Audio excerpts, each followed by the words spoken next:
Assalamualaikum warahmatullahi wabarakatuh. Perkenalkan, nama saya Lili Sudiastuti, NIM 18 dari kelas 6B Prodi PGSD. Pada kesempatan kali ini saya ingin memberikan sebuah tanggapan pada materi yang pertama tentang kepanduan Hizbul Wathan. Jadi Hizbul Wathan itu sendiri adalah pendidikan yang menyenangkan di bawah tanggung jawab anggota dewasa. Kegiatan ini dilakukan di luar lingkungan pendidikan keluarga dan juga sekolah dengan menggunakan prinsip dasar kepanduan dan metode kepanduan. Lalu, sifat kepanduan itu sendiri juga ada 3. Yang pertama nasional, yang kedua internasional, dan yang ketiga itu universal. Lalu fungsi kepanduan itu sendiri juga ada 3. Yang pertama, kepanduan itu sendiri adalah kegiatan yang menarik bagi peserta didik, dan yang kedua kewajiban dan pengabdian bagi anggota dewasa. Lalu yang ketiga adalah alat bagi persyarikatan dan masyarakat. Nah, di sini kemudian ada 2 golongan anggota dalam Hizbul Wathan itu sendiri. Yang pertama ada anggota muda. Anggota muda itu ada 4 macam. Yang pertama pandu atfal, itu usianya 7-10 tahun. Kemudian pandu pengenal, usianya 11-15 tahun. Kemudian ada pandu penghela, itu usianya 15-20 tahun, serta pandu penuntun yang usianya 21-25 tahun atau belum menikah. Nah, kemudian ada anggota dewasa. Anggota dewasa ini adalah anggota yang usianya sudah lebih dari 25 tahun dan sudah menikah. Lalu kita masuk ke kapan Hizbul Wathan itu sendiri berdiri. Ternyata Hizbul Wathan itu berdiri tahun 1918, yang kemudian pernah ditidurkan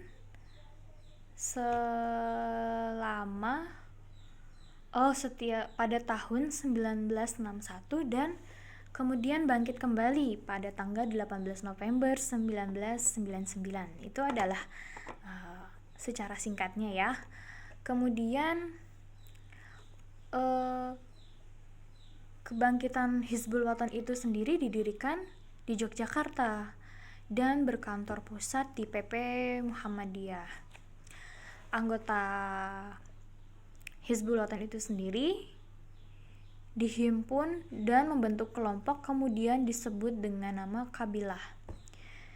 Kabilah itu bisa juga dibentuk di desa, di kampung, di lingkungan masjid, lingkungan pondok pesantren, dan berbagai macam amal usaha Muhammadiyah. Dan secara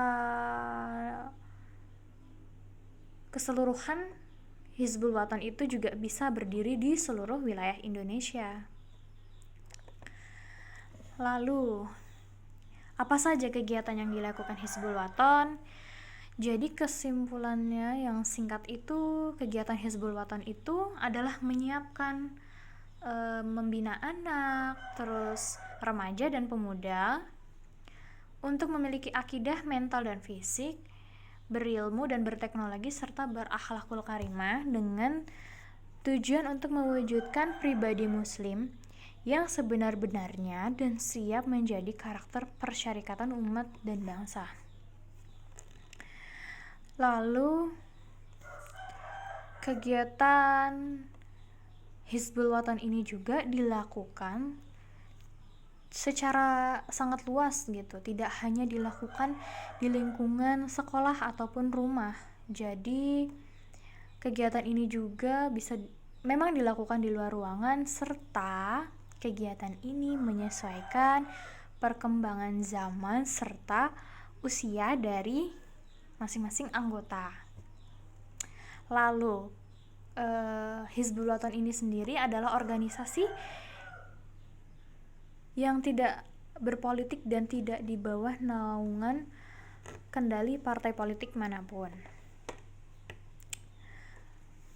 Kemudian setelah Hizbul Wathan itu sendiri disebut dengan nama Qabilah, itu Qabilah sendiri itu dihimpun berdasarkan anggotanya. Jadi ada anggota putra dan putri, itu nanti dipimpin oleh masing-masing dengan anggota dewasa yang sejenis gitu, dari segi jenis kelamin seperti itu. Kemudian Qabilah itu sebagai pangkalan ya,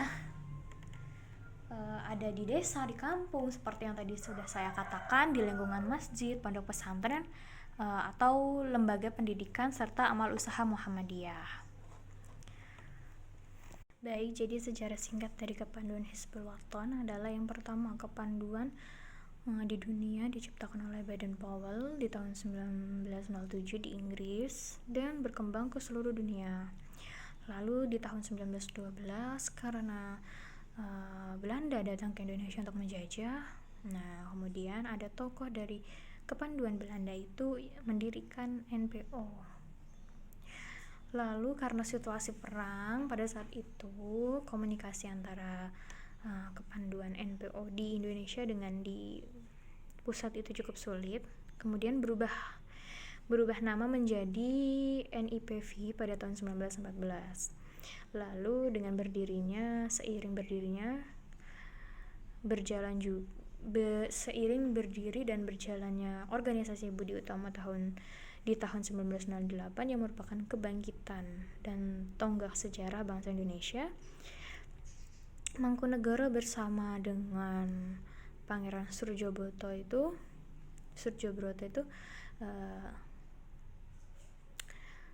membentuk kepanduan dengan nama JPO atau Japanese Pathfinders Organization dan juga Taruna Kembang.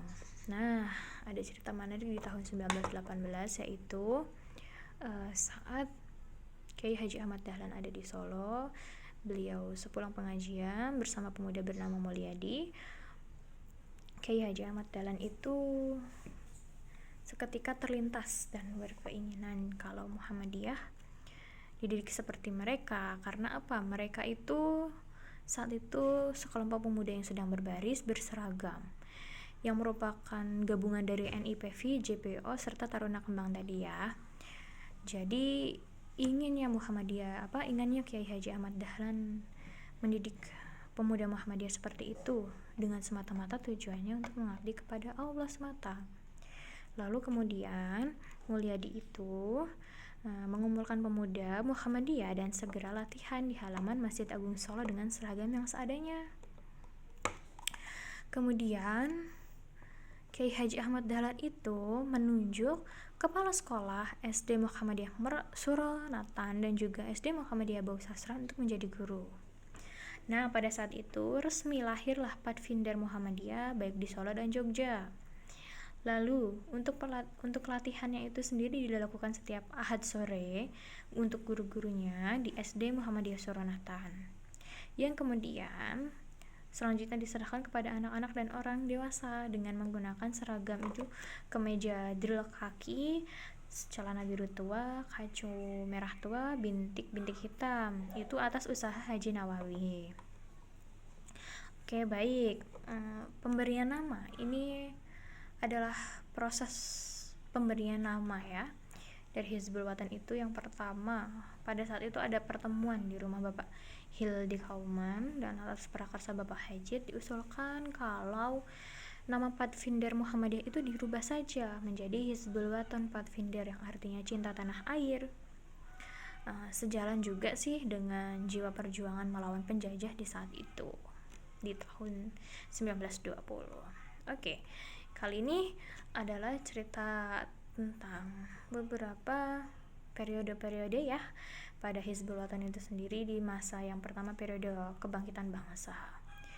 Pada saat itu ketua dari NIPV itu sendiri mengundang Kiai Haji Ahmad Dahlan menyelenggarakan konferensi di rumah Kiai Haji Ahmad Dahlan dan mengajak organisasi kepanduan yang ada di Indonesia untuk menjadi satu gitu ya.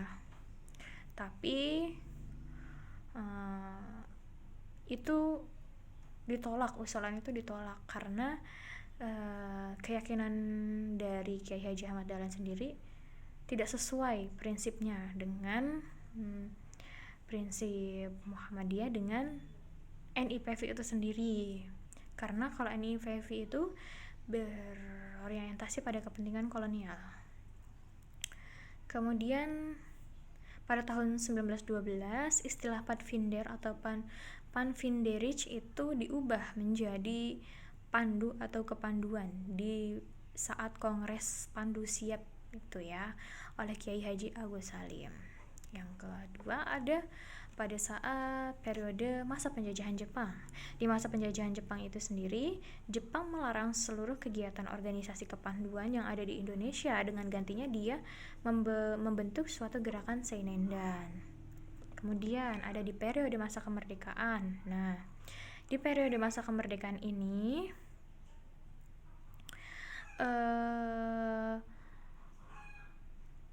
pandu yang sudah cukup lama tidur itu sendiri karena tidak diperbolehkan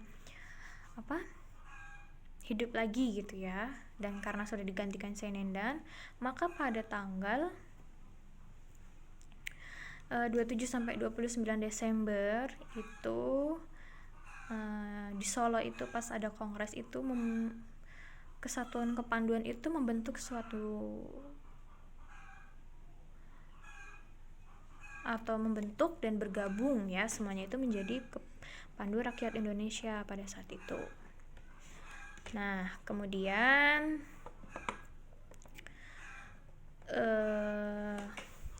itu juga sejalan dengan keinginan dari Jenderal Sudirman yang ingin dan merestui kalau Hizbul Wathan dibangkitkan kembali. Nah, lalu ada periode kembali pada saat Hizbul Wathan itu ditidurkan. Itu adalah menurut Kepres nomor 238 tahun 1961 ya, karena muncul atau lahir gerakan pramuka di Indonesia pada tahun itu dan menggantikan gerakan Hizbul Wathan ya, seperti itu. Kemudian ada cerita lagi yang terakhir, Hizbul Wathan bangkit kembali. Nah, itu adalah proses usaha yang dilakukan oleh seluruh mantan-mantan pengurus Hizbul Wathan yang terdahulu yang berkeinginan kalau kepanduan Hizbul Wathan itu dibangkitkan kembali. Akhirnya setelah beberapa kali mengadakan muktamar ya, dan akhirnya pada tanggal 18 November tahun 1999 Hizbul Wathan resmi bangkit kembali dan hadir di negara kita Indonesia sampai dengan sekarang ini. Seperti itu. Oke, baiklah, terima kasih sudah menyaksikan. Kurang lebihnya mohon maaf. Wassalamualaikum warahmatullahi wabarakatuh.